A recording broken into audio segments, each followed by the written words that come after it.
ചേതനയേറ്റ ശരീരങ്ങൾ മോർച്ചറിയിൽ കിടക്കുമ്പോൾ അതിന് കാവൽ നിൽക്കുക. ചുറ്റുമുള്ള ആളുകളുടെ അലമുറയിട്ട കരച്ചിലുകൾക്കിടയിൽ, ചില ദുഃഖമാർന്ന നിശബ്ദതകൾക്കിടയിൽ ഒരാൾ കാവൽക്കാരനായി നിൽക്കുക. മോർച്ചറി സെക്യൂരിറ്റിയായ കണ്ണൻ്റെ അനുഭവങ്ങളിലൂടെയാണ് ഈ യാത്ര. അത്ര എളുപ്പമല്ലല്ലോ ഇങ്ങനെ ഒരു പ്രൊഫഷൻ ടേക്കപ്പ് ചെയ്ത് പോവുക എന്ന് പറയുന്നത്. ഒന്ന് സ്വയം ഇൻട്രൊഡ്യൂസ് ചെയ്താൽ. പുറമേ നിന്ന് കാണുന്ന ഒരു ആൾക്ക് ഭയങ്കര ഈസി ആയിട്ട് തോന്നാം. ഉം. വെളിയിൽ നിന്ന് ഒരാൾ നോക്കുമ്പോൾ അവിടെ ഒരു സെക്യൂരിറ്റി നിൽക്കുന്നു എന്നുള്ളൊരു ധാരണ മാത്രമേ ഉള്ളൂ. പക്ഷേ അകത്ത് ആ ഒരു വ്യക്തി ഇരിക്കുമ്പോൾ അവിടുത്തെ സെക്യൂരിറ്റി എന്ന നിലയിൽ പലരുടെയും മാനസികാവസ്ഥ നേരിട്ട് കാണുന്ന ഒരു വ്യക്തിയാണ്. അതായത് ഒരു വ്യക്തി മരണപ്പെടുമ്പോൾ പല മാനസികാവസ്ഥയിൽ വരുന്ന ആളുകളായിരിക്കുമല്ലോ സ്വാഭാവികമായിട്ട് മോർച്ചറിൽ വരിക. അപ്പോൾ അവർ ആ ഒരു മൃതശരീരത്തിന് നിശ്ചിത സമയത്തേക്ക് വരുന്ന വ്യക്തികളാണ്. മോർച്ചറി സെക്യൂരിറ്റി എന്ന് പറയുന്ന ആള് ഒരു മോർച്ചറി സുരക്ഷാ ജീവനക്കാരൻ രാവിലെ മുതൽ ആ മോർച്ചറി അടയ്ക്കുന്നത് വരെ അനേകായിരം വ്യക്തികളുടെ മാനസികാവസ്ഥ കണ്ട് അവിടെ നിൽക്കുന്ന ഒരു വ്യക്തിയാണ്. അപ്പോൾ ആ വ്യക്തി പുറമേ നിന്ന് കാണുന്നവർക്ക് ചിലപ്പോൾ അയ്യോ അയാൾ ഭയങ്കര ദേഷ്യക്കാരനാണ്, അല്ലെങ്കിൽ അയാൾ സഭ്യമായി പെരുമാറുന്നില്ല എന്നൊക്കെ പറയാം. പക്ഷെ നമ്മുടെ ആ ഒരു പൊസിഷനിൽ നിൽക്കുമ്പോൾ നമ്മൾ ആ ജോലിയുടെ ഭാഗമായി നിൽക്കുന്ന സമയത്ത് അവിടെ വ്യക്തി എന്ന് പറയുന്ന ആളില്ല. വരുന്ന എല്ലാ മൃതശരീരങ്ങൾക്കും ഒരേ പരിഗണന കൊടുക്കുന്ന ഒരു സ്ഥലമാണ് മോർച്ചറി. അപ്പോൾ അവിടെ നമുക്ക് വ്യക്തികൾക്ക് യാതൊരു പ്രാധാന്യവും കൊടുക്കാൻ പറ്റത്തില്ല. പക്ഷെ പലരും പറയാറുണ്ട് മോർച്ചറി നിൽക്കുന്ന ആൾ ഭയങ്കര ദേഷ്യക്കാരനാണ്, അല്ലെങ്കിൽ അയാൾക്ക് അഹങ്കാരം കൂടുതലാണെന്നൊക്കെ പറയാം. പക്ഷെ പുറമേ നിന്ന് പറയുന്ന പോലെ അല്ല അകത്തെ സിറ്റുവേഷൻ. കാരണം സുരക്ഷാ ജീവനക്കാരെന്ന നിലയിൽ ആ ഒരു മൃതശരീരം മോർച്ചറിയിൽ നിന്ന് ഇറങ്ങി പോലീസ് നടപടികൾ കഴിഞ്ഞ് പോസ്റ്റ്മോർട്ടത്തിന് കയറ്റി തിരിച്ചിറങ്ങുന്നത് വരെ ആ മൃതശരീരത്തിൻ്റെ ചുമതലക്കാരൻ സുരക്ഷാ ജീവനക്കാരനാണ്. അവിടെ നിന്ന് ഇറങ്ങി ബന്ധുക്കൾക്ക് കൊടുക്കുന്നവരെ. അപ്പോൾ അതുവരെ ആ ബോഡിയുടെ ഓരോ നിമിഷത്തിലും അതിൻ്റെ ഉത്തരവാദിത്വം അവിടുത്തെ ജീവനക്കാർക്ക് മാത്രമായിരിക്കും. അതാണ് ഒരു സുരക്ഷാ ജീവനക്കാരൻ്റെ ഒരു എന്താ പറയണ്ടേ, മറ്റുള്ളവരിൽ നിന്നും വ്യത്യസ്തനാക്കുന്നത് മോർച്ചറിയിൽ. കാരണം നമുക്കവിടെ എല്ലാ മൃതശരീരങ്ങൾക്കും ഒരേ പരിഗണന. മറ്റൊരു വ്യക്തി കാണുമ്പോൾ എനിക്ക് അവിടെ ബന്ധമുണ്ട്, എനിക്ക് ഇവിടെ ബന്ധമുണ്ട്, ഞങ്ങൾ വിളിച്ചിരുന്നു എന്ന് പറഞ്ഞിട്ടും കാര്യമില്ല. മോർച്ചറിയിൽ അവിടെ എല്ലാവർക്കും ഒരേ പരിഗണന. പോലീസ് വന്ന് മൃതശരീരം ഏറ്റുവാങ്ങുന്നതിന് ഒരു ടൈമുണ്ട്. ആ ടൈം കണക്കാക്കി മൃതശരീരം കൊടുക്കുന്നു, അവരുടെ ഇൻക്വസ്റ്റ് ടൈമും. അതിനുശേഷം പോലീസ് പേപ്പർ അകത്ത് കൊടുക്കുന്നതനുസരിച്ച് മാത്രമേ മോർച്ചറിയുടെ എല്ലാ കാര്യങ്ങളും ഒരു എന്താ പറയുക ഒരു പ്രക്രിയയാണ്. അതനുസരിച്ച് മാത്രമേ നടക്കാവൂ. കണ്ണൻ സ്വയം ഒന്ന് ഇൻട്രൊഡ്യൂസ് ചെയ്താൽ എങ്ങനെയാണ് ഈ ജോലിയിലേക്ക് എത്തിയ ഒരു നാൾ വഴി കൂടി പറഞ്ഞാൽ. ഞാൻ എൻ്റെ പേര് കണ്ണൻ, മോർച്ചറിയുടെ സുരക്ഷാ ജീവനക്കാരനാണ്. കഴിഞ്ഞ 8.5 വർഷക്കാലമായിട്ട് ഒരു പ്രത്യേക സാഹചര്യത്തിലാണ് മോർച്ചറിയിൽ ജോലിക്ക് കയറിയത്. അപ്പം ആ സമയം മുതൽ ഇന്നേ വരെ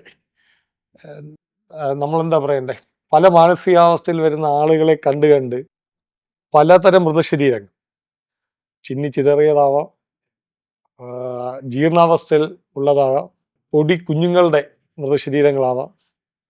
അതായത് എന്താണ് ജീവിതമെന്ന് അറിയുന്നതിന് മുമ്പ് ജീവൻ നഷ്ടപ്പെട്ട കുഞ്ഞു ബാല്യങ്ങളാണ്. അവരുടെയൊക്കെ ബോഡികൾ കണ്ട്, ഒറ്റ മകനെ നഷ്ടപ്പെട്ട അച്ഛനമ്മമാരുടെ വേദന കണ്ട്, ഒറ്റ മക്കളെ നഷ്ടപ്പെട്ട അച്ഛനമ്മമാരൊക്കെ അവിടെ വന്ന് കരയുന്ന കണ്ടിട്ടുണ്ട്. അപ്പം അങ്ങനത്തേക്ക് ഒരു ജീവിതം കണ്ടു മടുത്തു ഇങ്ങനെ 8 വർഷക്കാലമായിട്ട് ഇങ്ങനെ അവിടെ തുടർന്ന് പോകുന്നു. എന്തായിരുന്നു ആ പ്രത്യേക സാഹചര്യം? അല്ല, ആ സമയത്ത് എന്ന് പറഞ്ഞാൽ ഈ മോർച്ചറി എന്ന് പറയുന്ന സ്ഥലത്ത് ഈ കോവിഡൊക്കെ വന്ന സമയത്ത് ഒരു ജോലി ചെയ്യാനുള്ള എല്ലാവർക്കും ഒരു വിമുഖത ഉണ്ടായിരുന്നു. ആ സമയത്ത് അന്നത്തെ സൂപ്രണ്ട് ശർമ്മ സാറാണ് ഈ ഒരു ജോലി ഏൽപ്പിക്കുന്നത്. സാറിങ്ങനെ വന്ന് ചോദിച്ചോളാം. ഞാൻ പ്രദേശവാസിയും കൂടിയാണ്, മെഡിക്കൽ കോളേജ് ജനിച്ചു വളർന്ന ഒരു വ്യക്തിയും കൂടിയാണ്. ആ പ്രദേശവാസി എന്ന നിലയിൽ അപ്പം നമുക്ക് അവിടെ കാര്യങ്ങൾ കുറച്ചുകൂടി ക്ലിയർ ചെയ്യാൻ പറ്റും എന്നുള്ള രീതിയിൽ അന്നത്തെ സൂപ്രണ്ട് ശർമ്മ സാറാണ് ആക്ച്വലി എന്നെ ഇങ്ങനെ അവിടെ ചെയ്യാൻ പറ്റും, അവിടെ സെക്യൂരിറ്റി ആയിട്ട് ജോലി ചെയ്യായിരുന്നു. ആ സമയത്താണ് മോർച്ചറിയിലേക്ക് ജോലി ചെയ്യാൻ പറ്റുമെന്ന് ചോദിച്ചാൽ അവിടെ ജോലിക്ക് കയറുന്നത്, മോർച്ചറി കയറുന്നത്. എന്തായിരുന്നു ഈ കൂടെയുള്ള ആളുകളുടെയും വീട്ടുകാരുടെയൊക്കെ പ്രതികരണം? കാരണം ഈ മോർച്ചറി എന്ന് പറയുമ്പോൾ അത് ഈ ശവശരീരങ്ങളുടെ കൂടെ ശവശരീരങ്ങൾക്ക് കാവൽ നിൽക്കുക, അതുണ്ടാക്കുന്ന ഭയപ്പാട്, ഈ ആത്മാക്കൾ, പ്രേതങ്ങൾ അവരെ പറ്റിയിട്ടുള്ള കഥകൾ, അങ്ങനെ ഒരു വേറെ തന്നെ ഒരു പ്രപഞ്ചമാണല്ലോ മോർച്ചറിയെ തീർച്ചയായിട്ടും ചുറ്റിപ്പറ്റിയുള്ളത്. അപ്പൊ തീർച്ചയായിട്ടും. അവിടെയാണ് ഒരു കാവൽക്കാരനായിട്ട് നിൽക്കുന്നത്. ആ ഒരു അനുഭവതലം എങ്ങനെയായിരുന്നു? അതായത് ഇപ്പൊ കഴിഞ്ഞ 8 വർഷക്കാലമായിട്ട് അവിടുത്തെ സുരക്ഷാ ജീവനക്കാരൻ എന്ന നിലയിൽ ഈ മുൻപ് അപ്പോൾ ഞാൻ ആരെയും കുറ്റപ്പെടുത്തുന്നില്ല. അപ്പോൾ നമ്മൾ ഈ ഇടയ്ക്കൊരു യൂട്യൂബർ വന്നിട്ട് മെഡിക്കൽ കോളേജ് മോർച്ചറിയുടെ മുൻവശത്ത് ഭയങ്കര സൗണ്ടാണ് അങ്ങനെയൊക്കെ പറഞ്ഞൊരു യൂട്യൂബർ, വളരെ നമ്മളൊക്കെ ഇഷ്ടപ്പെടുന്നൊരു യൂട്യൂബറാണ്. കാരണം ഇത് കാര്യങ്ങൾക്ക് വ്യക്തതയില്ലാതെ, പക്ഷേ ഈ യൂട്യൂബർ ചെയ്തതെന്ന് പറഞ്ഞാൽ വേറൊരാൾ ചെയ്തതിൻ്റെ ഒരു വീഡിയോയും കൂടി വെച്ചാണ് ചെയ്തത്. പക്ഷേ പൊതുസമൂഹം ആദ്യം കേൾക്കുമ്പോൾ, ഇപ്പോൾ ഒരു ഇൻ്റർവ്യൂ ഇപ്പം ഞാൻ ഇൻ്റർവ്യൂ ചെയ്തിരുന്നാലും പൊതുസമൂഹം ആദ്യം കേൾക്കുമ്പോൾ നമ്മൾ ആദ്യം പറയുന്ന ഒരു വാക്കായിരിക്കും പെട്ടെന്ന് അവർ ക്യാച്ച് ചെയ്യുക, സ്വാഭാവികമായിട്ട്. തീർച്ചയായും. അപ്പം പുള്ളിയുടെ യൂട്യൂബിൽ പറഞ്ഞിരിക്കുന്നത് ഒരു പേടി സ്വപ്നമായിട്ടാണ് കാണിച്ചത്. രാത്രി 2 മണിക്ക് എന്തോ നിന്ന് യൂട്യൂബർ എടുത്തതാണ്. അപ്പോൾ പുള്ളിയുടെ എല്ലാ യൂട്യൂബും കാണുന്നതാണ്. അപ്പം നമ്മൾ പല ആൾക്കാരും ഇപ്പോഴത്തെ പുതു ജനറേഷൻ, അതായത് നമ്മൾ പുതിയ ആൾക്കാർക്ക്, പുതിയ ജനറേഷനിലുള്ള ആൾക്കാർ പെട്ടെന്ന് ആ വാർത്ത കാണുമ്പോൾ ഒരു തെറ്റിദ്ധാരണ ഉണ്ടാവും.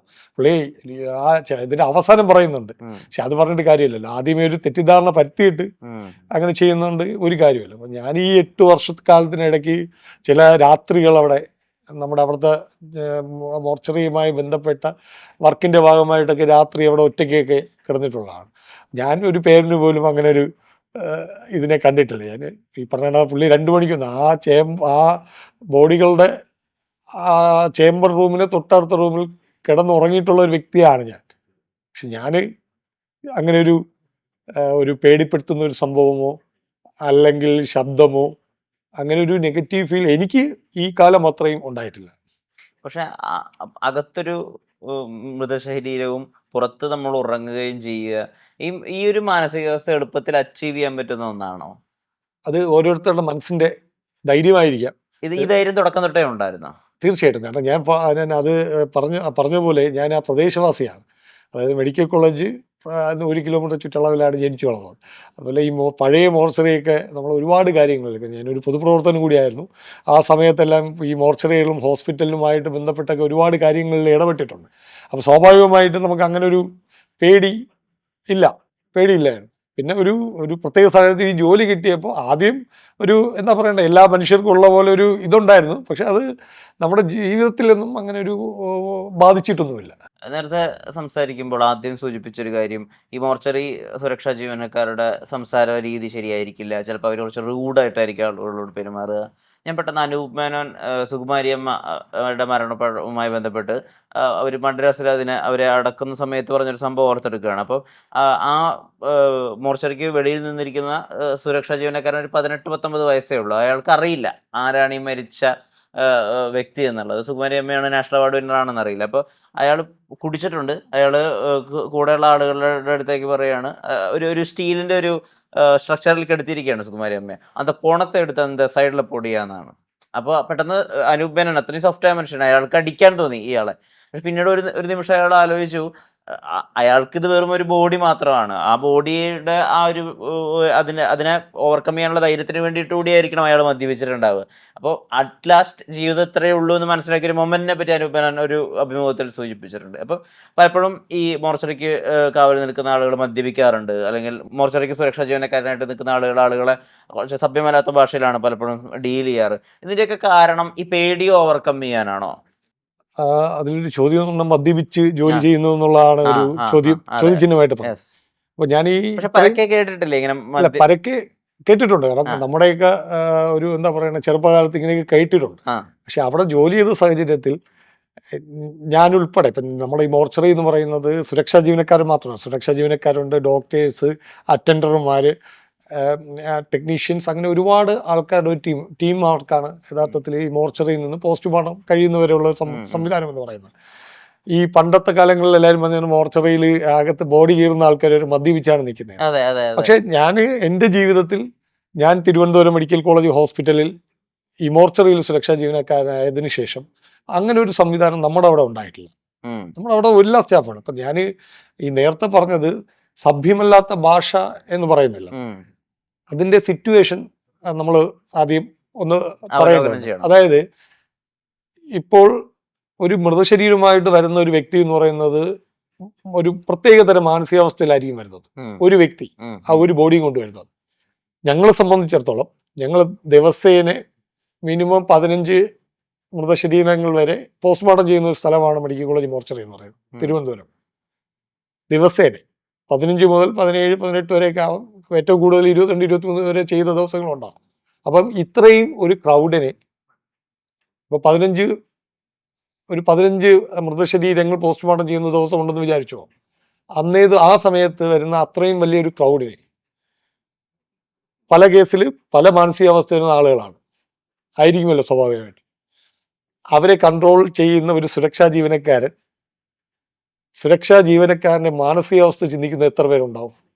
ഞാൻ പറഞ്ഞു മനസ്സിലായി.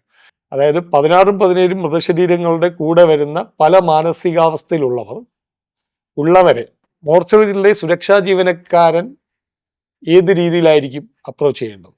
ഞാൻ അതുകൊണ്ടാണ് അത് തീർത്തും പറഞ്ഞത്. അതായത് മോർച്ചറിയിൽ ഞങ്ങൾ അവിടെ ഇൻക്വസ്റ്റ് നമ്മൾ ഇത് നിശ്ചിതമായ ആൾക്കാരെ കണ്ടിട്ട് ഞങ്ങളൊരു റിസപ്ഷൻ ഏരിയ ഉണ്ട്, അതിന് വെളിയിലെ ആളുകളെ നിർത്താവുള്ളൂ.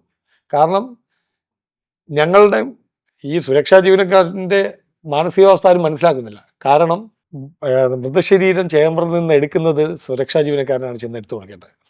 ഓക്കെ, പുറത്ത് നിന്ന് ഇൻക്വസ്റ്റ് കഴിഞ്ഞ് ബോഡി വരാറുണ്ട്. അതും സുരക്ഷാ ജീവനക്കാരനാണ് ആദ്യം അത് വാങ്ങി എല്ലാം റിസീവ് ചെയ്യുന്നത്. പോസ്റ്റ്മോർട്ടം നടപടി കൂടാതെ, ഈ തിരക്കിനിടയിൽ പോലും പോസ്റ്റ്മോർട്ടം നടപടി കൂടാതെ ബോഡികൾ കൊണ്ടുപോകുന്ന ആളുകൾ വരാറുണ്ട്. അതും സുരക്ഷാ ജീവനക്കാരനാണ് കൈകാര്യം ചെയ്തത്.